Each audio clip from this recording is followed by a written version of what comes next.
Je m'appelle Jean-Yves Lebert, j'ai 58 ans. Ma société s'appelle Multipliance. Je l'ai créée en 2015. Je l'ai amorcée dans le cadre d'une coopérative d'activité qui permettait de se réunir en tant qu'entrepreneurs, candidats entrepreneurs, et de travailler un peu ensemble pour amorcer des projets dans un cadre légal léger, confortable, et en pouvant bénéficier d'avantages sur la gestion, etc.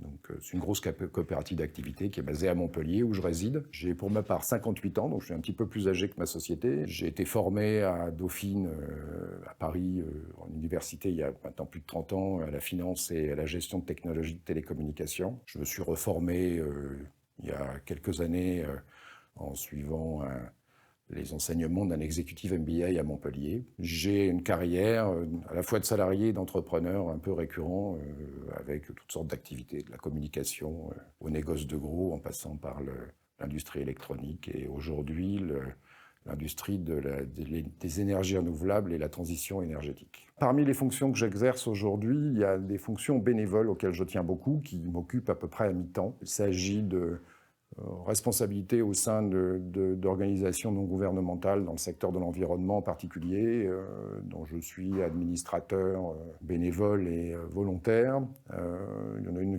pour laquelle j'ai une affection particulière, qui est Green Cross France et Territoires, qui est une ONG qui a été créée, internationale, qui a été créée en 1993 par Mikhaïl Gorbatchev au moment de la chute du mur de Berlin, et qui anticipait les catastrophes environnementales que l'on constate aujourd'hui, et voulait inviter le monde à se mobiliser pour éviter que ça se produise. Et à ce titre, au titre de mes mandats d'administrateur dans ces associations, je siège dans des instances publiques, la commission d'orientation de la recherche et de l'expertise de l'Institut national de l'environnement et des risques, qui est une très très belle boutique, un ancien centre de recherche des charbonnages de France, qui est devenu aujourd'hui l'organisme qui veille sur la sécurité industrielle en France. Donc qui apporte l'expertise et la compétence en cas de catastrophe industrielle, mais qui travaille aussi sur la prévention des pollutions et la protection des humains. Ça, c'est extrêmement important pour moi, ça m'occupe un peu, et je côtoie des membres qui sont salariés, envoyés par leur entreprise, mais moi j'ai choisi de le faire à titre bénévole. Je suis aussi au Comité pour l'économie verte, qui est une instance publique, qui est une espèce de petit conseil économique et social dans lequel siègent quelques personnalités de toute la société civile, et où on travaille sur des sujets de fond, comme l'artificialisation des sols, où on essaie de pondre des avis un peu épais et un peu argumentés pour aider l'État à approfondir sa réflexion sur certains sujets. Et on vient en général un peu en précurseur des grandes problématiques qui arrivent devant le public quelques années après. Quelle est l'histoire derrière le nom de votre société? Multipliant, c'est ma société actuelle. Le nom est parti d'un choix écologiste. On a un petit souci avec la notion de croissance, et de croissance du PIB notamment, qui nous met dans une situation un petit peu complexe aujourd'hui, avec un climat qui s'est profondément modifié et nous met en danger. Et je me disais, il y a autre chose à trouver en multipliant les initiatives. Ont émergé les histoires de colibri, de Pierre Rabhi, etc. Et donc on a dit, c'était en multipliant les initiatives, en multipliant. Et là, je me vient l'idée de regarder dans l'ancien dictionnaire de la langue française, et je vois multipliance. Et je me dis, ça me plaît. C'est autre chose que la croissance. Ça donne envie de s'épanouir, envie de se développer, et sans pour autant être enfermé dans des dogmes un peu anciens. Et donc, prenons ce nom et réservons ce nom que plus personne n'utilise depuis près de 500 ans à notre compte pour essayer de changer le monde. Vous devez recruter demain. Quelles valeurs et quels atouts retiendront votre attention? Le premier atout qui retiendra mon attention, c'est la sympathie. C'est quelque chose d'extrêmement important. Ça tient beaucoup à notre expérience de ces dernières années, à moi-même et au collectif d'entreprises avec lequel je travaille.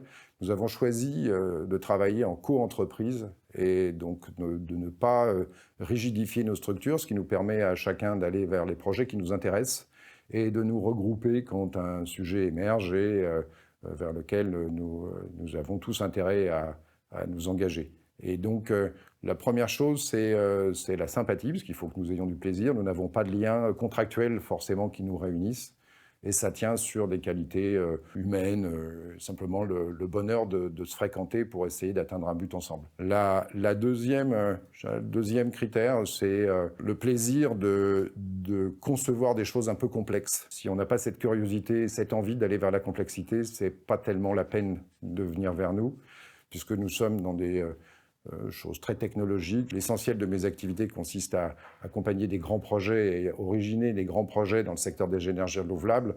On gère entre 500 millions d'euros et 1 milliard d'euros de volume de projets et avec des niveaux de complexité importants. On peut envisager des systèmes renouvelables, des batteries, de l'hydrogène et tout un tas de choses qui émergent dans la presse en ce moment comme des drivers du changement. Donc nous sommes dans un environnement très technique et très complexe et il faut de la curiosité pour aller toujours se positionner sur ce qui va changer ou ce qui va émerger, ou ce que l'on peut intégrer techniquement dans des systèmes existants pour ne pas les bouleverser, pouvoir les utiliser jusqu'à leur fin technique. Et donc essayer de glisser en douceur, bien que parfois il faille imprimer des ruptures. Quel a été votre principal moteur pour devenir chef d'entreprise? Je suis devenu chef d'entreprise parfois par plaisir, parfois par défaut, en ayant un parcours qui paraissait un peu turbulent pour de nombreux chefs d'entreprise un peu normés. Les cas où je me retrouvais dans une impasse, je me suis souvent dit que c'était plus simple de créer une entreprise que de me faire embaucher. Donc